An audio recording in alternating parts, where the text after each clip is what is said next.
Welcome to the Align Room Podcast. I'm your co-host, Capusine Clemons. And I am your co-host, Vanessa Ntabona. And together we are the hosts of the Align Room Podcast. We believe that self-mastery is a lifestyle. Alignment is the goal. And today we're going to dive into our topic, peace in a busy life. What are two things that you can do to feel peace? How do you know you're doing too much? For me, it's always, I just feel somewhat overwhelmed. I filled up with anxiety. So that's when I know it's time for me to kind of pull back, recharge. You know what I mean? Like, what does peace smell like? How do you recover from a season of chaos or burnout? What boundaries have you set to secure your peace, and how do you go about doing it? Master esthetician, a pioneering skincare therapist in Atlanta, Georgia, and I'm a proud owner of The Modern Hue. At The Modern Hue, I focus on wellness, health, and beauty. Well, and then beauty. I think in my industry, we tend to worry about the lashes and make sure the makeup. But for me, it's about your holistic health. So you'll find products online that I've curated myself, over 100 products, beautiful quality products. Treatments, so do reach out if you are in need of some hands-on treatment. I specialize in that. And then wellness, some people need supplements to boost themselves, and so I specialize in that as well. I am happy you're here. Well, I just sell houses. I'm kidding. I'm a licensed real estate agent here in Georgia. I specialize in the West Cobb area of Georgia. If you're a buyer, if you're a seller, or just an investor looking to buy a property, I'm available. First question. What are two things that you can do to feel peace instantaneously, physically in your body? You are unhinged, Capusine. Okay? Talk about real life. You're unhinged and you're like, this is, oh my God. What do you do to put peace back into the physical body? I'll tell you what I do. I go run to the bathroom, girl. I get in the shower. Something about the water. It could just be because it's warm, well, maybe too hot, but the muscle can calm, right? So you're less tense. You're physically less tense. For me, the shower does that. The sound of the water, that alone time, it just brings a lot of peace. So you'll find me hiding in the bathroom in the shower, enjoying that soothing. And I think I'm a green person too. So if I'm not with the water, I'll go outside and just watch the trees, listen to the birds, just be in nature. That works. That. I feel better. I love that. Yeah. I would have to agree with the outdoor. I'm totally an outdoor person. But to add on to that, I would have to say music. Like music brings me so much peace. It's just the sound of the instruments. For me, it's just like so serene. It's just something for that's something for my soul. I'm claiming that one too. Yes. I want to put it in my soul. Yeah. What type of music? It depends on what I'm in the mood for. Well, remember, you're upset. You're deregulated. Yes. You've lost your peace. But again, it depends what I'm in the mood to listen to. I mean, if it could be something jazzy, it could be something R&B, it could be something neo soul. It just depends on my vibe. The mindset that I'm in for that day. Yeah. But if you're looking for peace, I guess you look for something a little more soothing in a sense. But for me, it's just music. Yeah. I love that. Yeah. I love it. Yeah. So hopefully you guys can share with us how you get your peace back. Share something with us. Maybe one thing at least, if not two. Yeah. All right. So we'll dive into our next question. How do you know you're doing too much? Right? Because there's so many things that can kind of trigger you, tell you you're doing too much. Right? For me, it's always I just feel somewhat overwhelmed. Okay. I feel a little with anxiety taking over, and so that's when I know it's time for me to kind of pull back. Recharge, just regroup for a moment, because I don't like to be in chaos.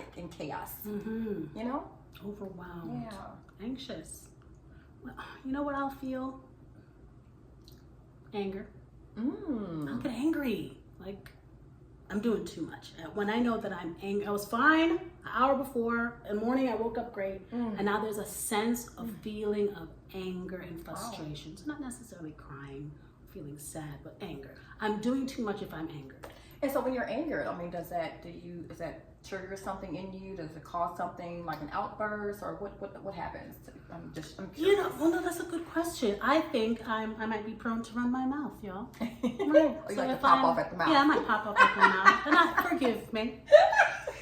But compromise. I mean, if it's where you are, then accept it. You know. Yeah, doing too much. But I think what we're saying too is we really need to be self-aware. Absolutely. And what is your mood? Absolutely. When you get sad, you're doing too much because you don't really feel that way. Yes.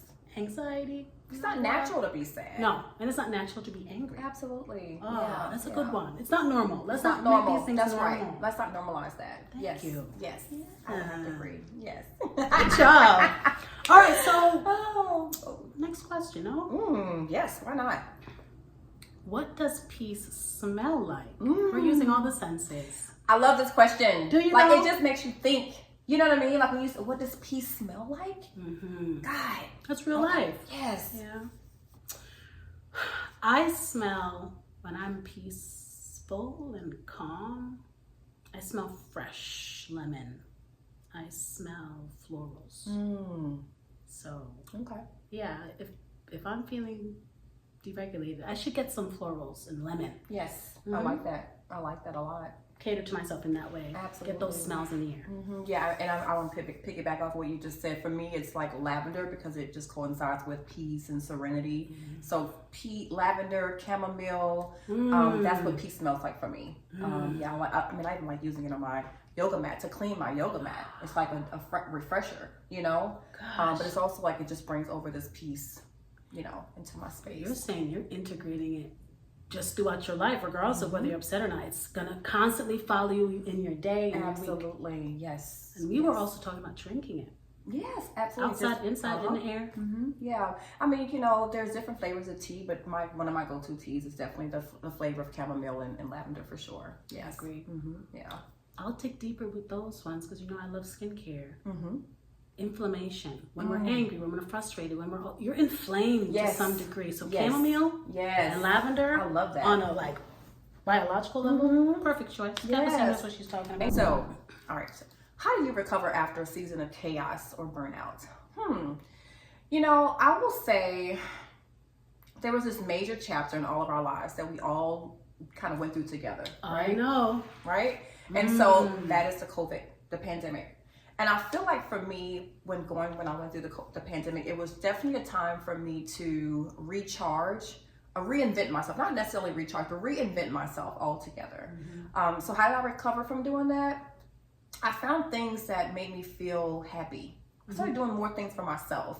I started riding my bicycle. I started doing more yoga. I started meditating. These are the things that I did in order to, you know, eliminate, you know, the things that was causing chaos in my life that can also lead to a burnout. Yeah, that's what I did. Oh, that's a good one, Capusine. I remember those time frames. And you know, I remind people often, like let's say 2025, don't forget, if you're in a situation right now, physically, mentally, emotionally, spiritually, it can still be stemming from COVID. And I think for me, I had young kids at the time, and now the kids are at home. So it was a little bit of chaos.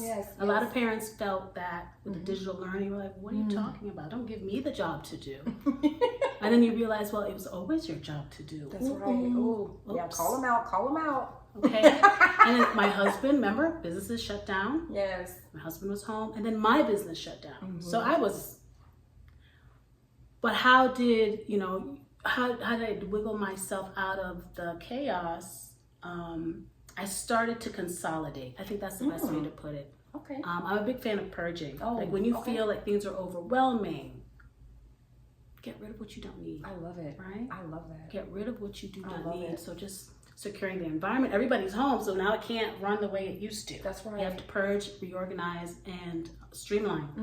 Yes. So I think I use that when I'm in chaos. Let me streamline. Something's in my way. I love that. I love that. Although I love to purge, but I didn't think about it like that. You know what I mean? I think of it as like a way of therapy. That's the thing that comes, right? You're just doing something that kind of brings you some sort of a peace. And I agree. Yeah, and I will say, just to kind of add, I kind of mentioned earlier about the anxiety. I think that is what I had to focus on during the pandemic because that was the first time I recognized I had anxiety. Oh wow! So for me, exactly. So I really thought, okay, I have to find something that brings me more peace because I'm not completely burnt out because I'm sitting at home, I'm doing things that I love, but it was just a level of anxiety in the world, that you just couldn't run from. So listen, I had to find things that just kind of brought me more peace and a place of serenity, at that time in my life. Yeah. A lot of people did. Yeah. A lot of people still do. You're absolutely right. And also, for me, I love to cook. So, I enjoy cooking more. So even though it's daunting to some, I'm one of those people that find, cooking to be extremely therapeutic. So try it out and see. Let me know what you think. Yeah. Let me know what your next meal will be. Yeah, some recipes that know that's what right. recipes do you guys put together when you're that's right. feeling uneasy? Yes. Share those. Yes. Yeah. So, well, next question. Yes. All right. What boundaries have you set in place to secure your peace, and how do you go about doing it? That's a great question. This is a real good question. Yes. And I learned a new one in my mature age. Okay. Try this one out, right? Boundaries. Well, sometimes when we think about boundaries, we definitely think about family and loved ones, people that are close. Yes. So let's say there's conflict, situation, issue. This is what I've learned. Put a cap on it. Put a time stamp on it. Okay? 20 minutes. We're going to talk about this hot topic for 20 minutes. I love that. Let's say there's, somewhere where maybe you need to go. I'll be there for an hour. I'm not staying for the whole event. So a little bit of compromise. But boundaries do need to be set, especially with conversations that can be touchy. Absolutely. Get your phone out. Yes. 20 minutes, stopwatch. 30 minutes, whatever. And both of you respect the time and you revisit it at another moment. Don't bubble it over and do it for hours or the whole day. All week you guys are fussing. No, just address it, put a time. Oh my God, that's a great idea. And I think it just goes hand in hand with what I will say is that for me, my boundary is like, no. Like just being okay with just saying no. That's hard. And not being hard on yourself about it afterwards. Because sometimes when we're dealing with family, there's just like this fine line because, with family that they feel like whatever I ask, if you're available, you're supposed to be there to do it. Yeah. And mentally I may not be there, physically I may not be there, but emotionally I might not be there, but who cares? Like for you in your mind, who cares? Yeah. What I see is that she's available. But for me mentally, to keep my sound mind, it's absolutely no. I cannot do it. I think that's No. very powerful. Yes. And not really having to explain yourself No. sometimes. And why should you? It's a no. Why should I have to explain myself? It's no. Period. People struggle with it though, Capusine. I know. They struggle with I saying struggled no. with it for many years, like not knowing. Oftentimes you feel like if you said no, then you're not being a team player. You're not doing what the family expect you to do. But letting people down. Yeah, exactly. And it's like, you know what? Am I letting myself down by continuing to say yes when I really want to say no? Yeah, and that's why we get deregulated. That's we feel right. like we're overwhelmed because we're not concerned about how we're not staying true to feeling. ourselves. That's a part of being true to yourself. If you're always saying yes to everything, you're not really happy about doing it, then that's clearly a sign that you're not being true to yourself. So that's a good one. Yeah, I agree. So just to kind of wrap up, recap on some of the things that we discussed today, is there anything you would like the audience to take away from today's episode? I say that people should be more vigilant of how they're feeling and what they're thinking. I think sometimes we're very dismissive, meaning I'm upset, I just need to get through the day, I gotta go get the kids. I think we need to be able to slow down and assess ourselves. That way we can find the right remedies instead of just dismissing and there's no solution. Okay, all right. Yeah. Okay. Well, our closing reflection from today's episode, Peace in a Busy Life. Peace doesn't always come from the absence of noise. It often comes from the choices we make within the noise. The more we honor our own peace and protect our energy, the more peace we'll begin to feel. No matter what life throws our way, you want to maintain peace in a busy life. Absolutely. This concludes our first episode,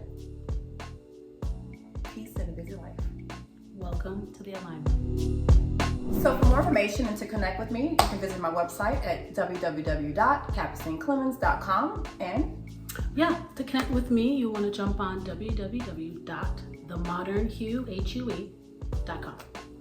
So please click the link below, guys, to stay connected. Don't forget to like, share, and subscribe. We'll see you guys next time. Thank you.